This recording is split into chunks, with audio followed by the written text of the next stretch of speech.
ইসলামের তিনটি মূলনীতি। ইসলামের যে তিনটি মূলনীতি, এই তিনটি মূলনীতির উপরেই কবরে প্রাথমিক প্রশ্ন হবে। প্রথম প্রশ্ন হলো মার রাব্বুকা, দ্বিতীয় প্রশ্ন হলো অমা দীনুকা, তৃতীয় প্রশ্ন হলো অমান নাবিউকা। এই তিনটি প্রশ্নের উত্তর যারা সঠিকভাবে দিতে পারবেন তাদেরকে পরবর্তীতে আরেকটি প্রশ্ন করা হবে। প্রাথমিকভাবে মৌলিক প্রশ্ন হবে তিনটি, তার মধ্যে একটা হলো মার রাব্বুকা, তোমার প্রভুকে।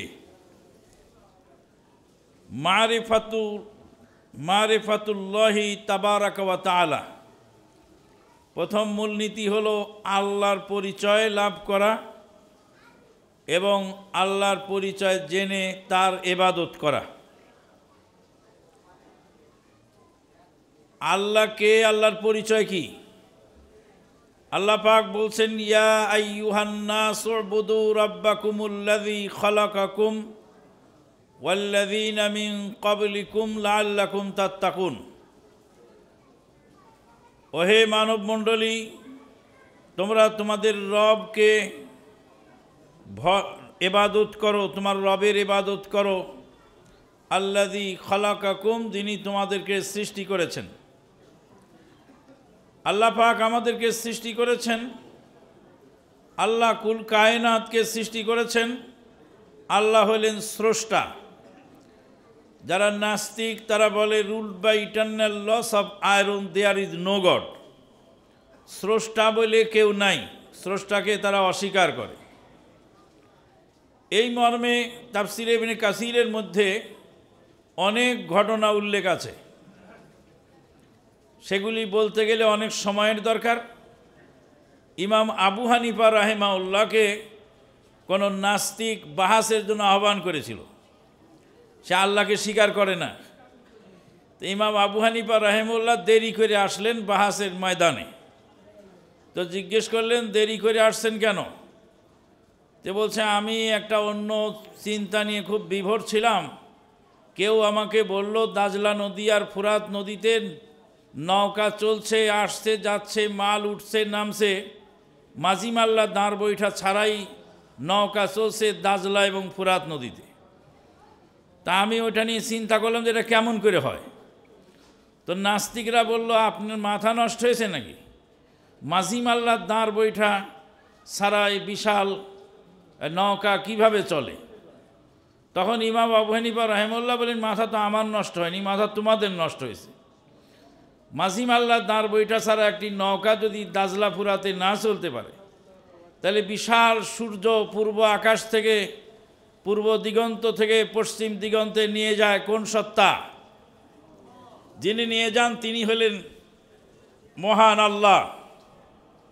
ইমাম মালিক রাহিমাহুল্লাহকে জিজ্ঞেস করা হয়েছিল। ইমাম মালিক রাহিমাহুল্লাহ বলছেন মানুষের ভাষা এবং বর্ণ এক ডাইস আল্লাহ পাক একবার ব্যবহার করেছেন, দ্বিতীয়বার ব্যবহার করেননি। একজনের চেহারার সাথে আরেকজনের চেহারার মিল নেই, কণ্ঠের সাথে মিল নাই, ভাষার সাথে মিল নাই, বর্ণের সাথে মিল নাই। যদিও বর্ণের সাথে মিল থাকে, চিন্তা চেতনায় মিল নাই, আকীদা বিশ্বাসে মিল নেই। পৃথিবীতে কিয়ামত পর্যন্ত আল্লাহ পাক মানুষ সৃষ্টি করেছেন, যে ডাইস একবার ব্যবহার করছেন সে ডাইস দেওয়ার দ্বিতীয় আর এক কপি বানাননি। আল্লাহ পাক বলছেন বালা কাদেরিনা আলা আন নুসাউইয়া বানানা। হাসরের ময়দানে তোমাদেরকে আবার যখন পুনরায় উত্থান করা হবে তখন তোমাদের ফিঙ্গার প্রিন্ট মিলায় মিলায় উঠানো হবে। আজও পর্যন্ত ফিঙ্গার প্রিন্ট কেউ ডুপ্লিকেট করতে পারে নাই, কারণ একজন ফিঙ্গার প্রিন্টের সাথে আরেকজনে মেলে না। এই যে সূক্ষ্ম রেখা, এই রেখা হাসরের ময়দানে উঠবে। আল্লাহ বলছেন বালা কাদেরিনা আলা আন নুসাউইয়া বানানা। ইমাম শাফি রাহিমাহুল্লাহকে আল্লাহর প্রমাণ চাওয়া হয়েছিল। তিনি বলছেন যে এক গাছের পাতা, তুত গাছের পাতা, পলু পোকা খেলে তার শরীর থেকে রেশম বের হয়।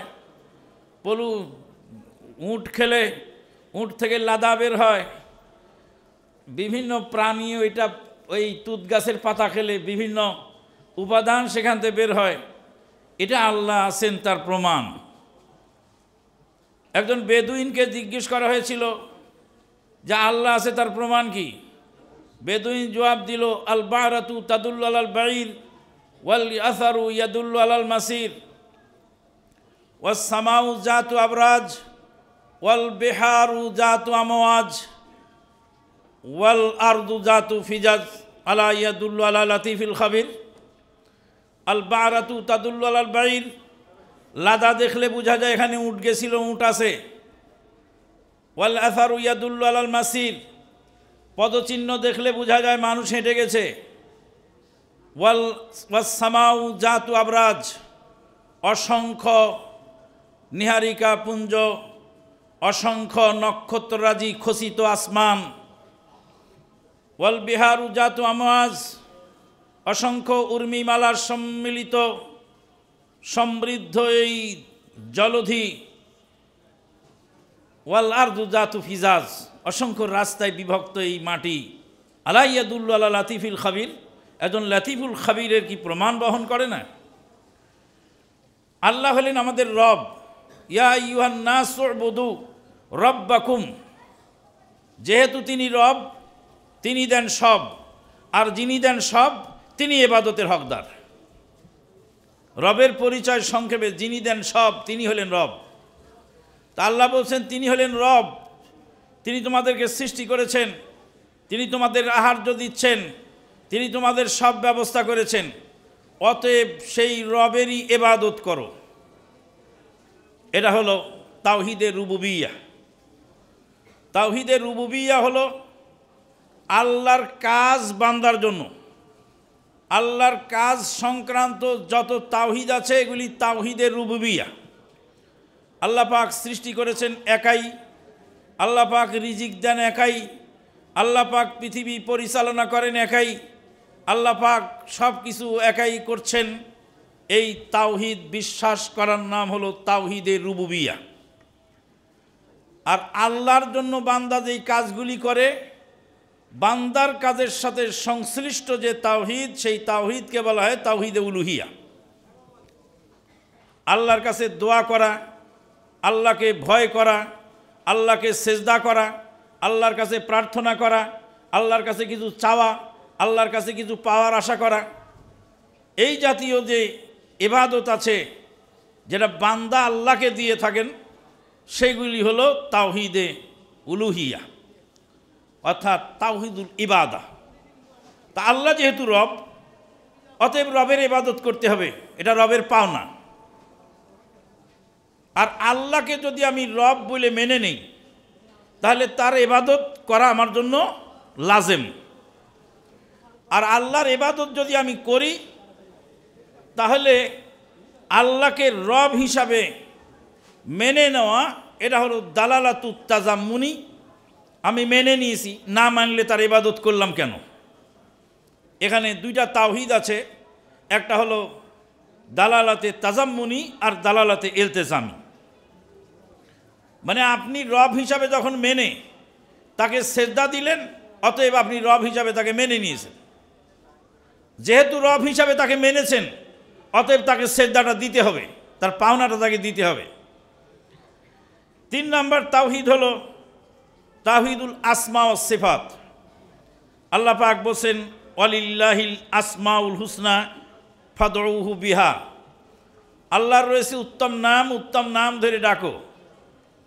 আল্লাহর অনেক নাম আছে, 99 নাম এক জায়গায় পাওয়া যায়। এছাড়া আরও অনেক নাম আছে যেগুলি অন্য হাদিস দ্বারা প্রমাণিত। নবী সাল্লাল্লাহু আলাইহি সাল্লাম টেনশন মুক্তির দোয়ায় বলছেন, আসআলুকা বিকুল্লি ইসমিন হুয়া লাকা সাম্মাইতা বিহি নাফসাক আও আনজালতাহু ফি কিতাবিক আও আল্লামতাহু আহাদাম মিন খালকিক আও ইস্তাসারতাহু ফি ইলমিল গায়বি ইনদাক। হে আল্লাহ, তোমার ওই সকল নাম ধরে আমি তোমার কাছে চাই যেই নাম তুমি তোমার কেতাবে নাজিল করেছ, নিজের জন্য রেখেছ, তোমার নাম নিজের জন্য রেখেছ। সাম্মাইতা বিহি নাফসাক আও আনজালতাহু ফি কিতাবিক, অথবা আপনার কিতাবে নাজিল করেছেন। আও আল্লামতাহু আহাদাম মিন খালকিক, অথবা আপনার সৃষ্টির কাউকে শিখিয়ে দিয়েছেন। আবিস্তাসারতাহু ফি ইলমিল গায়বি ইনদাক, যেই সব নাম আপনার গায়েবের ভান্ডারে আপনি জমা রেখেছেন, সেই নামের খবর পৃথিবীর কেউ জানে না, সেই নাম ধরেও তোমার কাছে চাই। এই হাদিসের এই অংশ থেকে বোঝা গেল যে আল্লাহর ৯৯ নামের থেকেও আরও অনেক নাম গায়েবের ভান্ডারে জমা আছে। সম্মানিত উপস্থিতি, তা আল্লাহকে তো ডাকতে হবে আল্লাহর নাম ধরে। কিভাবে ডাকবেন? একজন লোক ডাকছে, আল্লাহ তুমি আমার রুজির ব্যবস্থা করো, হে আল্লাহ তুমি আমাকে সুস্থতা দান করো, হে আল্লাহ তুমি আমাকে ক্ষমা করো। ডাকাটা ঠিক আছে তো নাকি? একটু কথা বলেন, ডাকা ঠিক আছে না?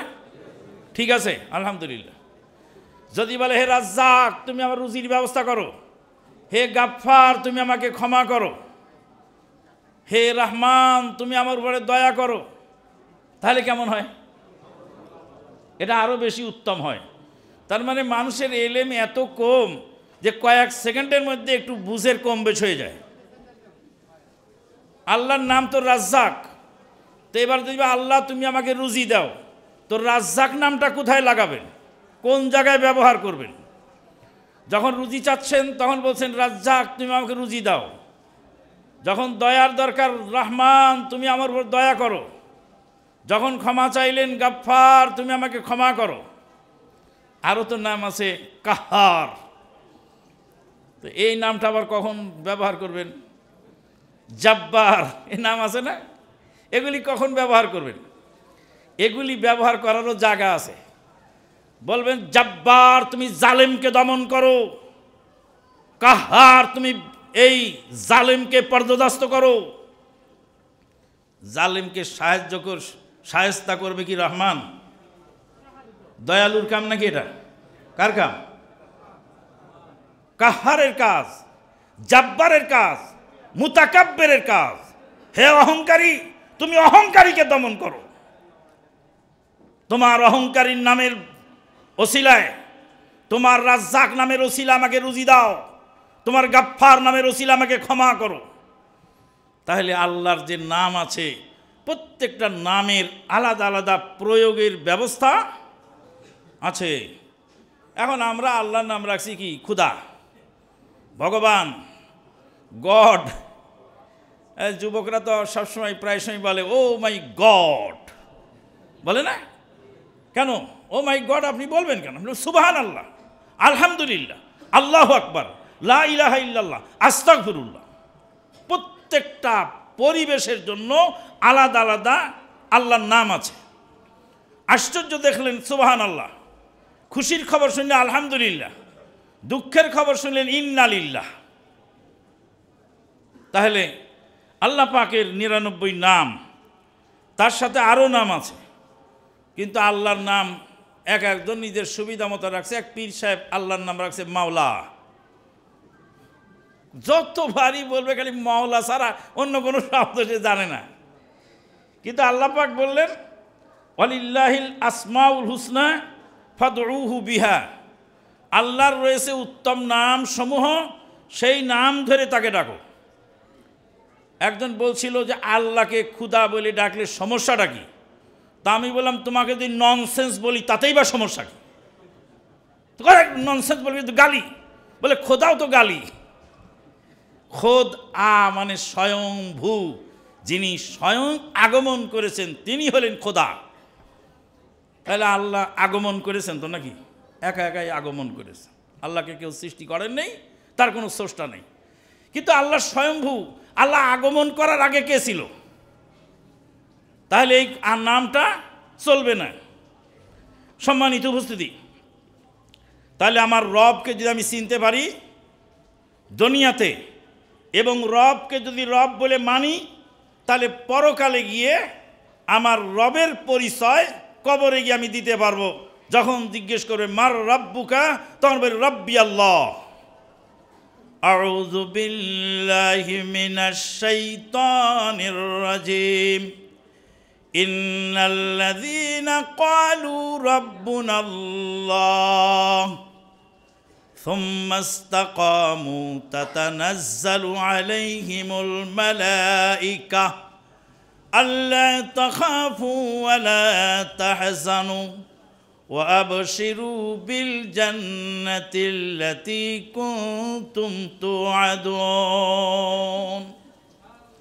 আল্লাহ পাক বলছেন, ইন্নাল্লাযীনা ক্বালু রব্বুনাল্লাহ, যারা বলেছে আল্লাহ আমার রব, সুম্মা ইসতাকামু, এরপরে অটল থেকেছে এই কথার উপরে, তাতানাজ্জালু আলাইহিমুল মালাইকা আল্লা তাখাফু ওয়া লা তাহজানু ওয়া আবশিরু বিল জান্নাতিল্লাতী কুনতুম তুআদুন।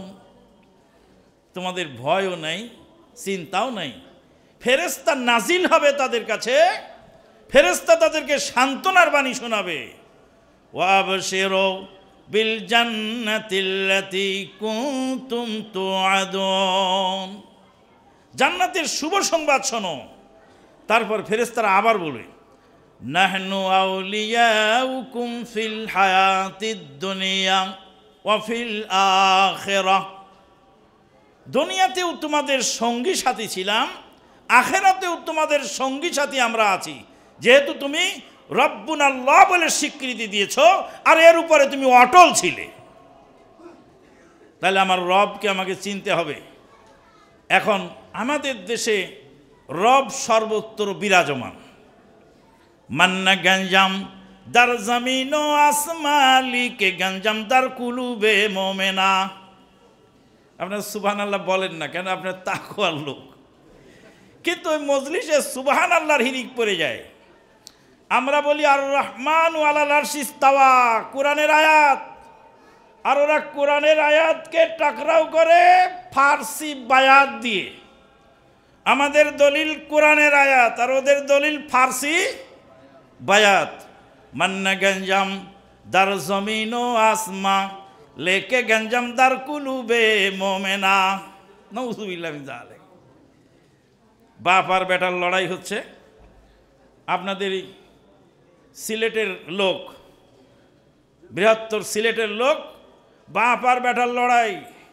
বেটা বলছে আল্লাহর সত্তাগতভাবে আরশে আজিমে গৌরবান্বিত, আর বাপ বলছে আমার ছেলে বেদিন হয়ে গেছে।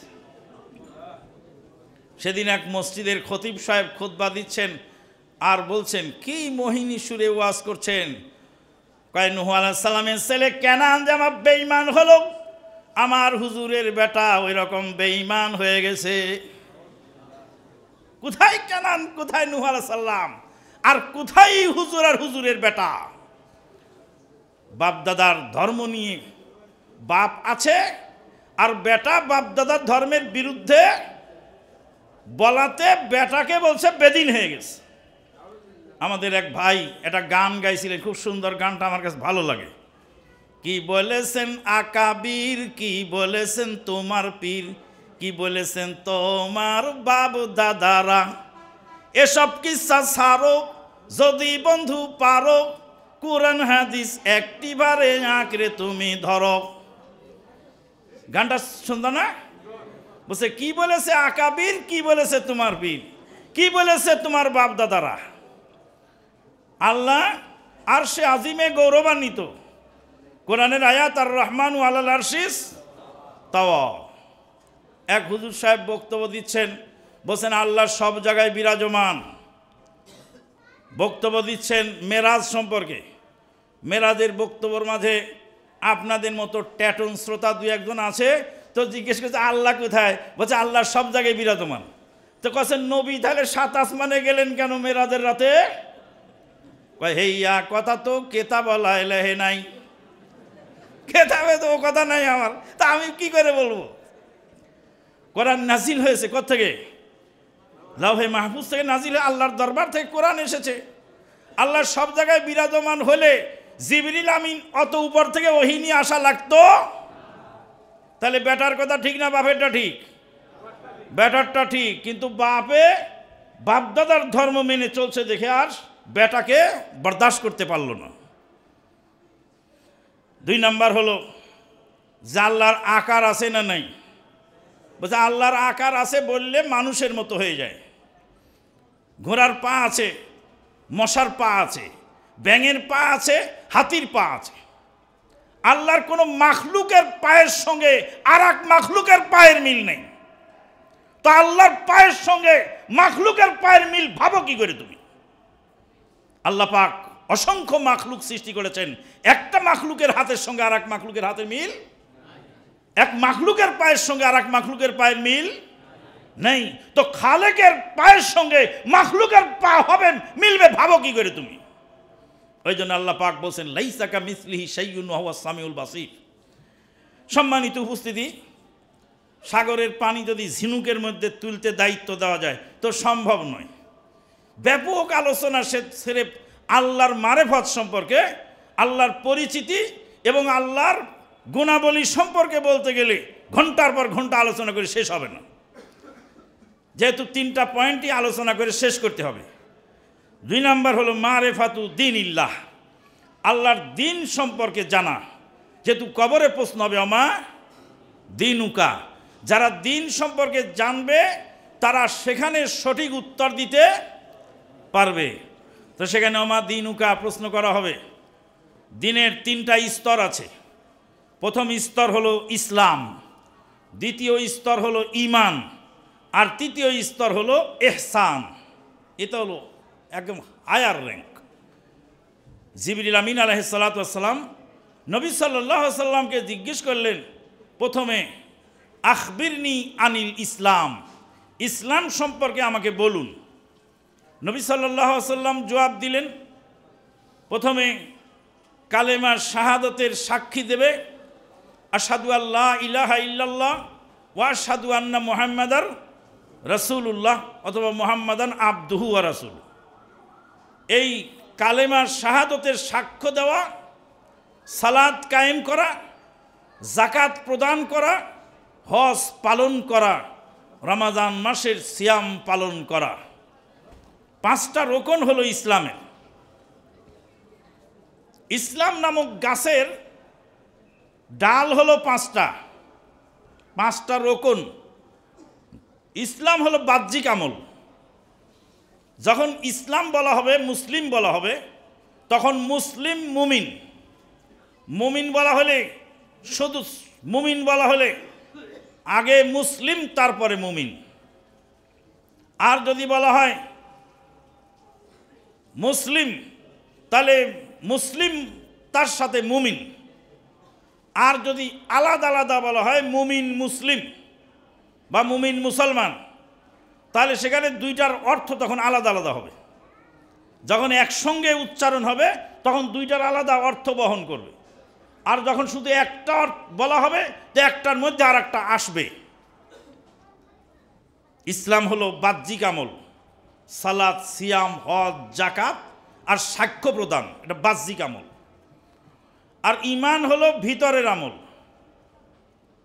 ঈমানের রোকন হলো 6টি। আমানতু বিল্লাহি ওয়া মালাইকাতিহি ওয়া কুতুবিহি ওয়া রুসুলিহি ওয়াল ইয়াউমিল আখিরি ওয়াল কাদরি খাইরিহি ওয়া শাররিহি মিনাল্লাহি তাআলা। এই যে 6টা ঈমানের রোকন, আল্লাহকে বিশ্বাস, ফেরেশতাতে বিশ্বাস, আসমানি কিতাবে বিশ্বাস, নবী রাসূলদেরকে বিশ্বাস। বিশ্বাস কি দেখা যায়? এটা ভিতরের আমল। গাছের শিকড় যেমন থাকে মাটির নিচে আর গাছের ডাল যেমন থাকে উপরে, একটা গাছের 2টা পার্ট, উপরে 5টা কাণ্ড, 5টা ডাল, সেই 5টা হলো ইসলাম।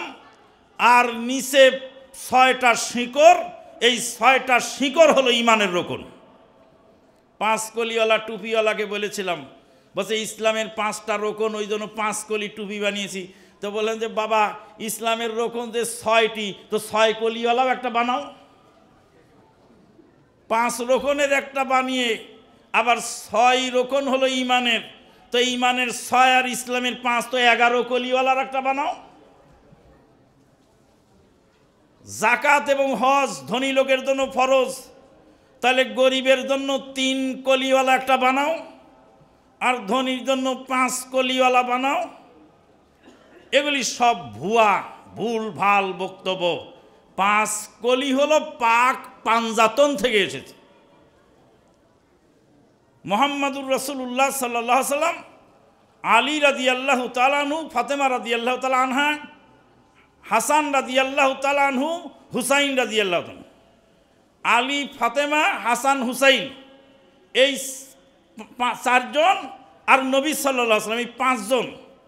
শিয়াদের এই টুপির মধ্যে দেখবেন এক এক কলির মধ্যে একজনের নাম লেখা আছে। এই পাক পাঞ্জাতন থেকে এই 5 কলি এসেছে।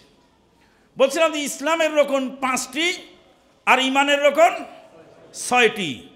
ইমান ছাড়া ইসলাম হয় না, আর ইসলাম ছাড়া ইমান হয় না। ইসলাম সম্পর্কে নবী সাল্লাল্লাহু আলাইহি সাল্লাম বললেন, তারপরে ইমান সম্পর্কে জিজ্ঞেস করা হলো, ইমান সম্পর্কে বললেন। তারপরে শেষ প্রশ্ন ছিল আখবিরনি আনিল ইহসান, ইহসান সম্পর্কে বলুন। ইহসানের একটি রকম নবী সাল্লাল্লাহু আলাইহি সাল্লাম বললেন, আন তা'বুদুল্লাহ কান্নাকা তারাহু ফাইল্লাম তাকুন তারাহু ফাইন্নাহু ইয়ারাক। আন তা'বুদাল্লাহ কান্নাকা তারাহু ফাইল্লাম তাকুন তারাহু ফাইন্নাহু ইয়ারাক। আল্লাহর ইবাদত এমনভাবে করো যাতে আল্লাহকে দেখতে পাচ্ছ।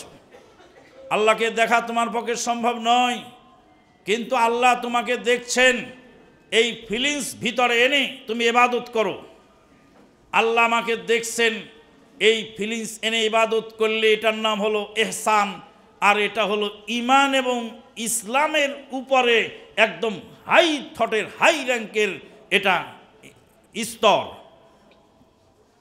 আপনি যদি ভাবেন বা আপনার জানা থাকে যেখানে সিসিটিভি ক্যামেরা লাগানো আছে, আর এই ক্যামেরা আমার বসের রুমে আছে, বস তার অফিসে বসে আমার গাউ চুলকানো, পাও চুলকানো, বাথরুমে যাওয়া, ঠ্যাং তুলে দাঁড়ায় থাকা, ফোনে কথা বলা সব দেখতে পাচ্ছেন। ডিউটিতে ফাঁকি দেওয়া সম্ভব হবে না। যদি তার সম্ভব না হয়, তাহলে আল্লাহ আপনাকে দেখছেন প্রতিনিয়ত। এই ফিলিংস যার ভিতরে আসবে, তাহলে তার ইমানদারিত্ব, তার মুসলমানিত্ব কত উচ্চ র্যাঙ্কের হবে এবার ভেবে দেব। আউযু বিল্লাহি মিনাশ শাইতানির রাজিম। আল্লাযীনা ইউনফিকুনা ফিস সাররাই ওয়াদ দাররা ওয়াল কাযিমিনাল গায়যা ওয়াল আফিনা আনিন নাস ওয়াল্লাহু ইউহিব্বুল মুহসিনিন। আল্লাহ পাক বলেন, আল্লাযীনা ইউনফিকুনা ফিস সাররাই ওয়াদ দাররা, সচ্ছলতায় অসচ্ছলতায় যারা দান করে তাদের দান থামে না। ওয়াল কাযিমিনাল গায়জ, রাগকে দমন করে। ওয়াল আফিনা আনিন নাস, মানুষকে ক্ষমা করে। তারা হলো মুহসিন, তারা হলো ইহসানের অধিকারী। ওয়াল্লাহু ইউহিব্বুল মুহসিনিন। ওয়া কাযা রাব্বুকা আল্লা তা'বুদু ইল্লা ইয়্যাহু ওয়া বিল ওয়ালিদাইনি ইহসানা। আপনার প্রভু আপনাকে নির্দেশ দিয়েছেন, আপনি আপনার পিতামাতার সঙ্গে ভালো ব্যবহার করুন, আল্লাহর ইবাদত করুন, আর পিতামাতার সঙ্গে সৎ ব্যবহার করুন, ইহসান করুন। ইহসান মানে হলো পাওনার চেয়ে বেশি দেওয়া। পাওনার চেয়ে বেশি দেওয়ার নাম হলো ইহসান। আপনি আমার উপর একটু ইহসান করেন, একটু দয়া করেন, মানে আমি যেটুকু পাবো তার চেয়ে একটু বেশি দেন আমাকে। তাহলে তৃতীয় স্তর। তাহলে মারিফাত দিন, দিন ইসলাম সম্পর্কে আপনার কমপ্লিট আন্ডারস্ট্যান্ডিং যখন হবে। আজকে ইসলাম আমাদের আছে, কিন্তু ইসলামে আমরা খুশি নই। রাদিতু বিল্লাহি রাব্বা ওয়া বিল ইসলামি দীনা ওয়া বি মুহাম্মাদিন নাবিয়্যা। আল্লাহ পাক বললেন, আল ইয়াওমা আকমালতু লাকুম দীনাকুম ওয়া আতমামতু আলাইকুম নি'মাতি ওয়া রাদিতু লাকুমুল ইসলাম দীনা। ইসলামের মধ্যে যারা বেদাত আবিষ্কার করে, তারা এই কথা বিশ্বাস করে যে নবী ইসলাম পূর্ণ করে রেখে যাননি। নবীর জামানায় ইসলাম পূর্ণ হয়নি। ইসলাম পূর্ণ হওয়ার পরে এর উপরে যারা সন্তুষ্ট হতে পারে না, নতুন সংযোজনের প্রয়োজন হয়। আল্লাহ পাক বললেন, আল ইয়াউমা আকমালতু লাকুম দীনাকুম। দিন যদি পূর্ণ হয়েছে ভাবতে পারেন, বুঝতে পারেন, তাহলে পৃথিবীর কারো কাছে দিনের কোনো অংশ ধার নেওয়ার নাই, কোনো রথী মহারথীর কাছে যাওয়ার সুযোগ নেই। আল্লাহ পাক বলছেন, অমাই ইয়াবতাগি গায়রাল ইসলামে দীনা ফালাই ইউকবালা মিনহু ওয়া হুয়া ফিল আখিরাতি মিনাল খাসিরিন। যারা দিন সম্পর্কে ইসলামকে বাদ দিয়ে নতুন দিন তালাশ করে, ফালাই ইউকবালা মিনহু, তার কাছে সেটা গ্রহণযোগ্য হবে না। ইসলাম আপনাকে কমপ্লিট করে নবী রেখে গেলেন, তারপরে মাযহাব এবং তরিকার দোহাই দিয়ে ইসলামের ভিতরে সংযোজন করার অধিকার পৃথিবীতে কাউকে দেওয়া হয়নি। আজকে মানুষ ইসলাম ছেড়ে দিচ্ছে মাযহাবের দোহাই দিয়ে। আমাদেরকে জিজ্ঞেস করেন, আপনারা কি মাযহাব মানেন না? তো মাযহাব তো আমরা মানি। তো কিভাবে মানি মাযহাব? জবাবটা মুখস্থ করে রাখবেন। বললাম মাযহাব মানব তায়াম্মুমের মতো। তায়াম্মুম তখন হবে যখন পানি নাই, পানি এসে গেলে তায়াম্মুম বাতিল। মাযহাবী ইমামের ফতোয়া ততক্ষণ মানব যখন ওই সমস্যার সমাধানে কোরআন হাদিসের সরাসরি কোনো দলিল আমি খুঁজে পাব না। মাযহাবী ইমামের ফতোয়া শতবার শিরোধার্য মানতে পারবো আমি, কিন্তু যখনই সেই বিষয়ে পরিষ্কার দলিল পাওয়া যাবে তখন মাযহাবী ইমামের ফতোয়া আর চলবে না। তাহলে মাযহাব মানব কিসের মতো? তায়াম্মুমের মতো। ইমাম সাহেবও তো তাই বলেছেন, ইজা সাহাল হাদিসু ফাহুয়া মাযহাবি। যখন সহিহ হাদিস আসবে তখন বুঝবো ওটা আমার মাযহাব, আমার ফতোয়া ফেলে দিয়ে সহিহ হাদিসকে গ্রহণ করো। আমার ভাইয়েরা বলে 4 মাযহাব সঠিক আছে, কিন্তু 4 মাযহাবের 1 মাযহাবে আস্তে আমিন আর বাকি 3 মাযহাবে জোরে আমিন। ও ভাই, তোমার 4 মাযহাব যদি সঠিক হয় তো জোরে আমিন তো আরো 3 মাযহাবে আছে। তো জোরে আমিন বলার কারণে ওই তরুণ উদীয়মান যুবক ভাইটিকে মারলা কেন? আল্লাহর দরবারে কি জবাব দেবে তুমি? আমার আহলে হাদিস আন্দোলনের মহতারাম আমিরি জামাত ডক্টর গালিব স্যার বলছেন যে জোরে আমিন শুনলে ইহুদিরা রেগে যেত। বেটা, তুমি কি ইহুদি নাকি? জোরে আমিন শুনলে ইহুদিরা রেগে যায়, তো তুমি যে রেগে যাচ্ছ তুমি কি ইহুদি? তো ইহুদি যদি না হতো রাগো কেন?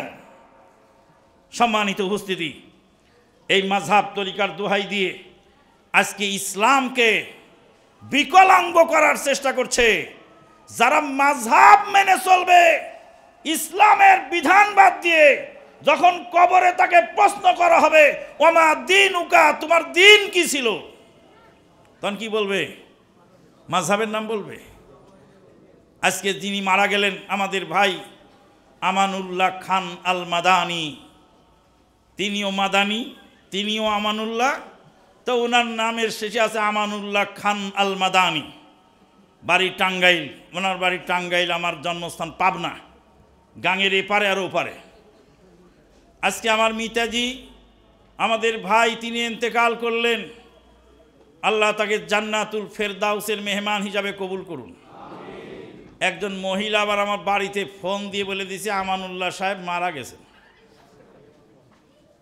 আমার স্ত্রী তো পাগলের মতো কান্না শুরু করেছে, সেন্সলেস হয়ে পড়ে যাওয়ার ভাও। যে বিমানে ওঠার আগে আমার সাথে কথা বলল, বিমান ক্রাশ হয়েছে না কি হয়েছে, কাহিনীটা কি। এখন ফোন আমাকে দিয়েছে, তো আমি কথা বলছিলাম।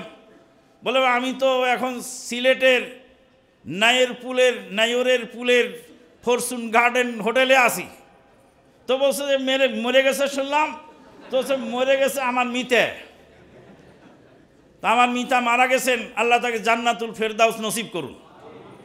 এই মিতার দাদা ছিলেন মাওলানা মহিউদ্দিন খান।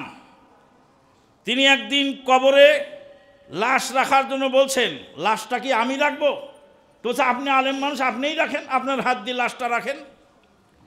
তো সত্য কথা বলে রাখবো না মিছা কথা বলবো?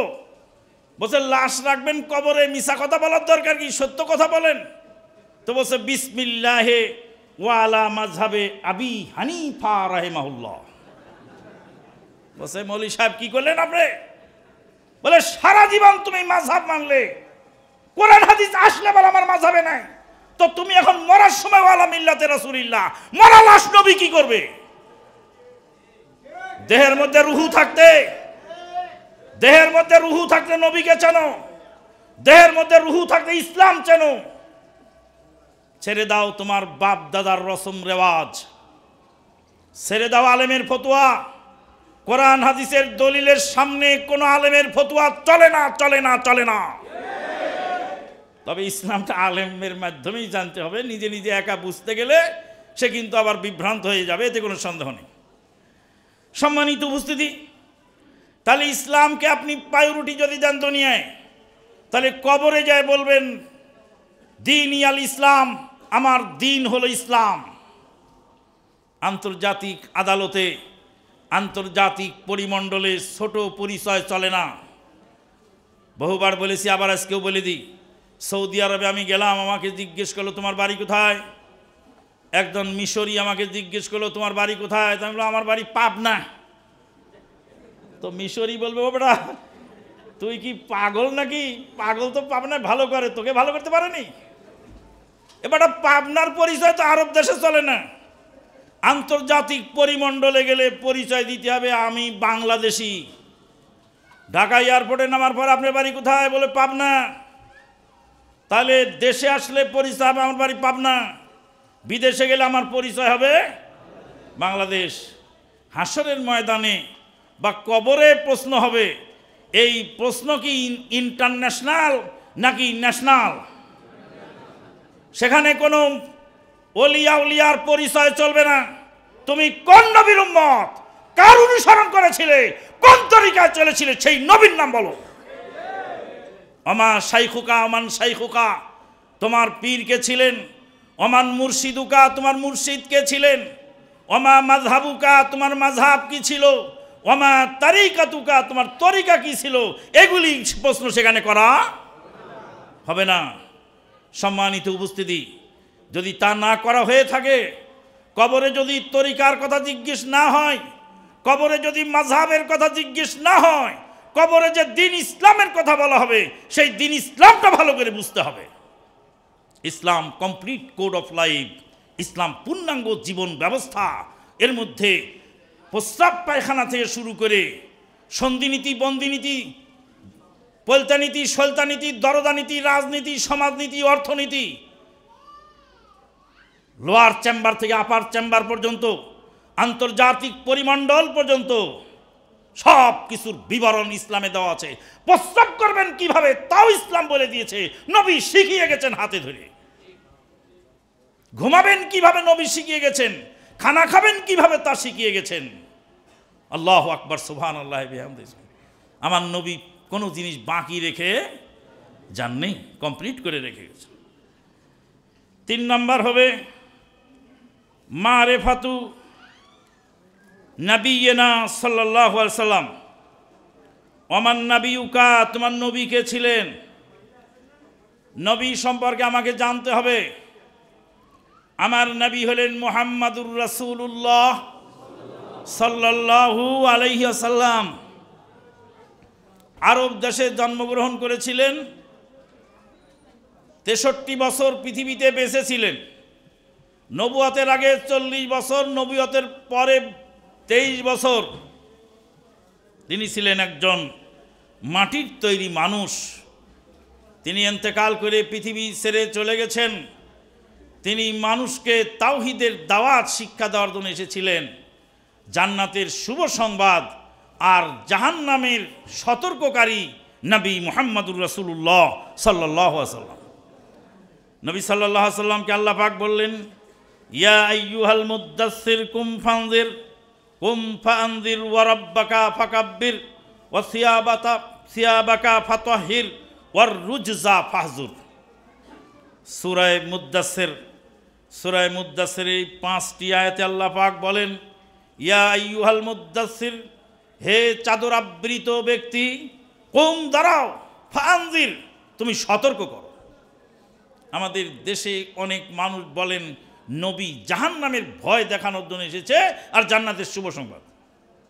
ভয় শব্দটা নবীর শানে চলে না, ভয় দেখানো শয়তান লোকের কাজ। মানে অন্ধকারে দাঁড়ায় আছে আর আপনাকে ভয় দেখালো। নবী সতর্ককারী শব্দটা নবীর শানে চয়ন করতে হবে। নবী জাহান্নাম থেকে সতর্ক করতে এসেছেন, জাহান্নামের ভয় দেখাতে আসেননি। ভয় আলাদা জিনিস, সতর্ক আলাদা জিনিস। নাজির শব্দের অর্থ হলো সতর্ককারী। নবী জাহান্নাম থেকে সতর্ক করতে এসেছেন আর জান্নাতের শুভ সংবাদ দিতে এসেছেন। নবী সাল্লাল্লাহু আলাইহি ওয়াসাল্লামকে আল্লাহ পাক বললেন, কুম, হে নবী দাঁড়াও, ফানজির, আপনার উম্মতকে সতর্ক করুন, ওয়া রাব্বাকা ফাকাব্বির, আপনার রবের বরত্ব ঘোষণা করুন। রবের বরত্ব যেখানে এসে যায় পৃথিবীর আর কারো বরত্ব চলে না। সালাতে দাঁড়িয়ে বলেন আল্লাহু আকবার, কারো বরত্ব চলে না, কারো কথা এখন চলবে না। আল্লাহু আকবার, যিনি সবার বড় তার সামনে আমি দাঁড়িয়েছি, এখন কারোর সঙ্গে আমার কোনো কথা নাই।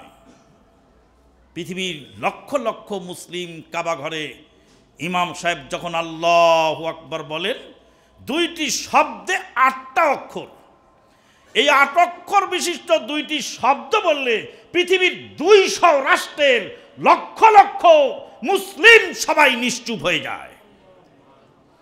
আল্লাহু আকবার বলে মক্কার ইমাম যখন সেজদায় চলে যান, রাজা বাদশাহ মন্ত্রী শান্ত্রী, ইন্টেলিজেন্ট ব্রাঞ্চের লোক, ডিফেন্স মন্ত্রী, খাদ্যমন্ত্রী, অর্থমন্ত্রী, পদাতিক বাহিনী, বিমান বাহিনী, নৌবাহিনী, সকল বাহিনীর সদস্য এবং দায়িত্বশীলরা সবাই কপাল মাটিতে ঠুকায় দেয়। সামনে থাকে ইমাম, তিনি হলেন মক্কার ইমাম, তিনি সৌদি আরবের নাগরিক, আর পিছনে যিনি থাকেন তিনি সৌদি আরবের বাদশাহ। আল্লাহু আকবার, আল্লাহ বড়, বাদশাহ বড় নয়, বাদশাহ পিছনে আর ইমাম সামনে। বাদশাহ মাথা কপাল মাটিতে ঠেকে তসবিহ পড়ছেন সুবহান রাব্বিয়াল আলা। সামনের ইমাম তিনি দেশের নাগরিক, নাগরিক মাথা না তুললে রাজার মাথা তোলার ক্ষমতা না। এরই নাম আল্লাহর বরত্ব। আল্লাহু আকবার বলে সেই ইমাম বাদশাকে মাটিতে লুটায় রেখে দিয়েছে, উঠাতে পারছে না মাথা যতক্ষণ পর্যন্ত ইমাম আল্লাহু আকবার না বলবে। ওয়া রাব্বাকা ফাকাব্বির, আপনার রবের বরত্ব বর্ণনা করো।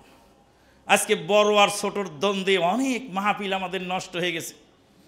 মানে বড় নেতার নাম 2 নম্বর অতিথি আর ছোট নেতার নাম 1 নম্বর। সরকারি দলের নেতা 2 নম্বর অতিথি আর বিরোধী দলের নেতা 1 নম্বর অতিথি। রাগ করে মাইকের তার টেনে ছিঁড়ে ফেললো আর বললো, বেটা আমরা এখন ক্ষমতায়, তাই আমাদের 2 নম্বরে রাখছিস, ক্ষমতা চলে গেলে তোরা আমাদেরকে মুছে ফেলবি। ক্ষমতার দাপট পৃথিবীতে কোনো চিরদিন থাকে না।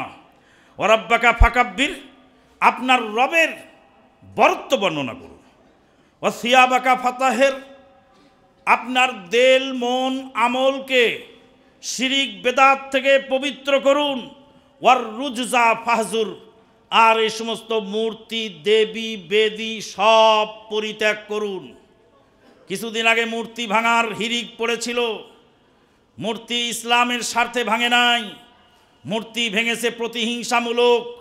যদি না হয় প্রমাণ নেবেন, সিরাজগঞ্জ জেলার শাহজাদপুরের মোড়ে রবীন্দ্রনাথ ঠাকুরের মূর্তি ছিল আর শেখ মুজিবের মূর্তি ছিল পাশাপাশি। শেখ মুজিবের টাক গুড়িয়ে মাটিতে মিশিয়ে দিয়েছে। রবীন্দ্রনাথ ঠাকুরের মূর্তি এখনো অক্ষত আছে, কয়েকদিন আগেও দেখে আসলাম। তুমি যদি আল্লাহর সন্তুষ্টির জন্য মূর্তি ভাঙতে যুবক, তাহলে অবশ্যই রবি ঠাকুরেরটাও গুড়িয়ে দিতে। রবি ঠাকুরেরটা রেখে দিয়েছো আর শেখ মুজিবেরটা ভেঙেছো, এটা প্রতিহিংসার মূর্তি ভাঙা ছাড়া ইসলামের স্বার্থে নয়। যেখানে শেখ মুজিবুর রহমান সাহেবের প্রতিকৃত ছিল সেখান থেকে মুছে ফেলেছে, ভেঙে দিয়েছে। সেখানে স্নিগ্ধ মুগ্ধ আবু সাইদের প্রতিকৃতি আবার নির্মাণ করা হচ্ছে। তাই তো আহলে হাদিস আন্দোলনের মহতারাম আমিরে জামাত বলছে, শতবার নেতা পরিবর্তন হলে কাজ হবে না, নেতা পরিবর্তন আগে নীতি পরিবর্তন করতে হবে। নীতি পরিবর্তন না করলে কাজ হবে না। আল্লাহ পাক নবীকে বললেন ওয়ার রুজ্জা ফাহজুর। সম্মানিত উপস্থিতি, নবী সাল্লাল্লাহু আলাইহি সাল্লাম গায়েব জানতেন কি জানতেন না? আজ আমাদের নবী সম্পর্কে মৌলিক 3টি বিষয় জানা দরকার। একটা হলো আল্লাহ পাক নবীকে বললেন, ওয়ালাউ কুনতু আ'লামুল গায়বা লাস্তাকসারতু মিনাল খায়র ওয়া মা মাসানিয়াস সু। হে নবী, আপনি উম্মতকে বলে দিন, আমি যদি গায়েবের খবর জানতাম তাহলে বেশি বেশি কল্যাণকর কাজ করে নিতাম, কোনো কষ্ট, কোনো ক্লেশ, কোনো ক্ষতি আমাকে ধরতো না। দলিল প্রমাণ নিয়ে নেন বুখারীর হাদিস। নবী সাল্লাল্লাহু আলাইহি ওয়াসাল্লাম খায়বারের যুদ্ধের দিন এক ইহুদি মহিলার দাওয়াতে গেলেন। ইহুদি মহিলা গোশতের মধ্যে, ছাগলের গোশতের মধ্যে বিষ মিলায়ে নবী সাল্লাল্লাহু আলাইহি ওয়াসাল্লামকে খেতে দিলেন। নবী সাল্লাল্লাহু আলাইহি ওয়াসাল্লামের সাহাবায়ে কেরামগণ সেই বিষওয়ালা গোশত খেয়ে কয়েকজন সাহাবী শহীদ হয়ে গেলেন। নবী সাল্লাল্লাহু আলাইহি ওয়াসাল্লাম জানেন না খাদ্যের মধ্যে বিষ আছে, খাদ্যের মধ্যে বিষ নবী সাল্লাল্লাহু আলাইহি ওয়াসাল্লামের ইলমে নাই। যতক্ষণ পর্যন্ত আল্লাহ না জানান ততক্ষণ পর্যন্ত নবী জানার ক্ষমতা নাই। নবী সাল্লাল্লাহু আলাইহি ওয়াসাল্লামের স্ত্রী মা আয়েশা সিদ্দিকার চরিত্রে কলঙ্ক লেপন করা হলো। যতক্ষণ পর্যন্ত সূরা নূরের আয়াত নাজিল না হলো ততক্ষণ পর্যন্ত নবী ভালো মন্দ কিছু বললেন না, কারণ নবীর জানা ছিল না। নবী সাল্লাল্লাহু আলাইহি ওয়াসাল্লাম কোনো এক যুদ্ধে গেলেন, তার স্ত্রীর গলার হার ছিঁড়ে পড়ে গেল মরুভূমিতে। উট এসে সেই গলার হারের উপরে শুয়ে পড়ল। উটের পিঠের নিচে নবীর স্ত্রীর গলার ছিঁড়ে পড়া হার। সাহাবায়ে কেরামগণ তালাশ করলেন, পেলেন না। স্বয়ং আল্লাহর নবীও খুঁজে পেলেন না। বলে পাওয়া যখন গেল না, চলো বাড়ি চলে যাই। উটকে খাড়া করলেন যাওয়ার জন্য। এবার উটের পিঠের তলে নবীর স্ত্রীর হারানো হার খুঁজে পাওয়া গেল। গায়েবের খবর যদি নবী বলতে পারতেন আল্লাহ বলা ছাড়া, তাহলে বলতে পারতেন যে উটের পিঠের নিচে সেই হারানো হার আছে। গায়েবের খবর যদি ইয়াকুব আলাইহিস সালাম বলতে পারতেন, ইয়াকুব আলাইহিস সালামের ছেলে ইউসুফকে যখন কুয়ায় ফেলে দিল তখন তিনি বলতে পারতেন অমুক কুয়ায় গিয়ে দেখো আমার বেটা ইউসুফ ওখানে কাঁদছে। 3 দিন পার হয়ে গেল। ইয়াকুব আলাইহিস সালামের বাড়ি থেকে আনুমানিক 3 কিলোমিটার দূরে সেই কুয়াটা ছিল। সেই কুয়ার মধ্যে ইউসুফ আলাইহিস সালাম কাঁদলেন পড়ে পড়ে। 3 দিন পরে মিশরের বণিকেরা তুলে নিয়ে মিশরে বিক্রি করে দিল। 3 দিনের মধ্যে বাটি সালাম দিয়ে, গাছ সালাম দিয়ে, তাবিজ পরা দিয়ে, কাশফ দিয়ে, বুজুর্গ দিয়ে, ইলহাম দিয়ে তিনি খোঁজ করতে পারলেন না তোমার বুজুর্গ কোথা থেকে পায়। ইয়াকুব আলাইহিস সালাম কত বড় নবী! এত বড় নবী নবুয়তের ইতিহাসে আরেকজন আসেনি। ইয়াকুব আলাইহিস সালামের বাবার নাম ছিল ইসহাক আলাইহিস সালাম। ইয়াকুব আলাইহিস সালামের দাদার নাম ছিল ইব্রাহিম আলাইহিস সালাম। ইয়াকুব আলাইহিস সালামের চাচার নাম ছিল ইসমাইল আলাইহিস সালাম। ইয়াকুব আলাইহিস সালামের বেটার নাম ছিল ইউসুফ আলাইহিস সালাম। এমন বড় নবী যার বেটাও নবী, তার বাপও নবী, তার দাদাও নবী, তার চাচাও নবী। এক ফ্যামিলিতে 5 জন নবী, তার ভিতরকার একজন ইয়াকুব আলাইহিস সালাম। ইয়াকুব আলাইহিস সালামের ছেলে ইউসুফ আলাইহিস সালামকে খুঁজে বের করতে তিনি পারেন নাই। মিশরের বণিকেরা বিক্রি করে দিল। ইয়াকুব আলাইহিস সালাম কাঁদতে কাঁদতে অন্ধ হয়ে গেলেন, কিন্তু গায়েবের খবর বলতে পারলেন না। নবী সাল্লাল্লাহু আলাইহি ওয়াসাল্লাম গায়েবের খবর বলতে পারতেন না যতক্ষণ পর্যন্ত আল্লাহ না জানাতেন। আর আল্লাহ জানালে তখন তিনি বলতে পারতেন। যখন জানানো হয় তখন কি আর গায়েব থাকে? আমেরিকাতে মারামারি হয়েছে, আমাকে যদি কেউ ফোনে বলে দেয় আমেরিকাতে মারামারি হয়েছে, তা আমি ফোনের মাধ্যমে জানতে পারলাম, এটা কি আমার গায়েব? ওটা আপনার কাছে গায়েব, কিন্তু আমার কাছে গায়েব নয়। কেন গায়েব নয়? কেন আমাকে জানানো হয়েছে। যখন নবীকে ওহীর মাধ্যমে জানানো হয়, যখন নবীকে ওহীর মাধ্যমে জানানো হয় তখন আর গায়েব থাকে না। সম্মানিত উপস্থিতি, নবী সাল্লাল্লাহু আলাইহি সাল্লাম নূরের তৈরি না মাটির তৈরি? নবী সাল্লাল্লাহু আলাইহি সাল্লাম মাটির তৈরি, নূরের তৈরি নবী নন। নূর হলো ফেরেশতাকে আল্লাহ পাক নূর দিয়ে মাটি তৈরি করেছেন। আর আদম আলাইহিস সালামকে উঠাউঠি করবে না, 5 মিনিট আছে, 3 মিনিট আছে, আর একসাথে বিদায় হবে ইনশাআল্লাহ। 3 মিনিটের জন্য এই মাহফিলটা নষ্ট করবেন না। বলছি নবী সাল্লাল্লাহু আলাইহি সাল্লাম তিনি নূরের তৈরি নন, তিনি ফেরেশতার সন্তান নন, তিনি আদম সন্তান। আল্লাহ পাক নূরের ফেরেশতাকে দিয়ে মাটির আদমকে সেজদা করালেন। মাটির মর্যাদা আল্লাহ বাড়িয়ে দিলেন, নূরের মর্যাদা কমলো। যারা জেনে না জেনে নবীকে নূরের নবী বলছেন তারা অবশ্যই মর্যাদাহানি করছেন, এতে কোনো সন্দেহ নাই। আল্লাহ পাক বলেন, কুল ইন্নামা আনা বাশারুম মিসলুকুম ইউহা ইলাই, হে নবী আপনি বলে দিন আমি তোমাদের মতো মাটির মানুষ ছাড়া অন্য কেউ নই। মেরাজের রাত্রে নবী সাল্লাল্লাহু আলাইহি সাল্লাম যখন প্রথম আসমানে আদম আলাইহিস সালামের সঙ্গে দেখা করলেন, আদম আলাইহিস সালাতু ওয়াস সালাম বললেন, আমার নেক সন্তানকে আমি উষ্ণ সম্বর্ধনা জানাচ্ছি, সাদর আমন্ত্রণ জানাচ্ছি, মারহাবাম বিন নবিয়্যিন সালিহিন ওয়া ইবনিন সালিহিন। আদম আলাইহিস সালাম আমার নবীকে বলেন, এটা আমার সন্তান। তা আদম সন্তান, আদমকে আল্লাহ পাক মাটি দিয়ে তৈরি করেছিলেন। নবী সাল্লাল্লাহু আলাইহি সাল্লাম ইন্তেকাল করেছেন নাকি নবী সাল্লাল্লাহু আলাইহি সাল্লাম এখনও জীবিত আছেন? নবী সাল্লাল্লাহু আলাইহি সাল্লাম দুনিয়ার জীবন থেকে ইন্তেকাল করেছেন, মৃত্যুবরণ করেছেন, বারজাখি জীবনে তিনি জীবিত আছেন। দুইটা জগৎ আলাদা। আল্লাহ পাক বলেন, ইন্নাকা মাইয়িতুন ওয়া ইন্নাহুম মাইয়িতুন, হে নবী আপনিও মারা যাবেন, তারাও মারা যাবে। আল্লাহ পাক আরও বলেন, ওমা মুহাম্মাদুন ইল্লা রাসূল কদ খালাত মিন ক্বাবলিহির রুসুল আফাইন মাতা আও কুতিলান কালাবতুম আলা আকাবিকুম। এই আয়াতের প্রেক্ষাপট হলো নবী সাল্লাল্লাহু আলাইহি সাল্লাম যখন ইন্তেকাল করলেন, ওমরে ফারুক রাদিয়াল্লাহু তাআলা উলঙ্গ তলোয়ার হাতে নিয়ে বললেন, যে লোক বলবে নবী মারা গেছে তাকে আমি হত্যা করব। নবী সাল্লাল্লাহু আলাইহি সাল্লামের সাহাবী ওমরে ফারুক রাদিয়াল্লাহু তাআলা এইভাবে বলছিলেন।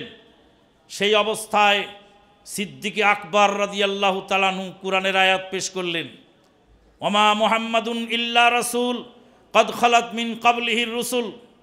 আয়াত শোনার সঙ্গে সঙ্গেই ফারুকে আজম তলোয়ার রেখে দিয়ে আল্লাহর নবীর সাহাবী আবু বকর সিদ্দিকের হাতে বায়াত করে নবী সাল্লাল্লাহু আলাইহি সাল্লামকে দাফনের কাজে লিপ্ত হলেন।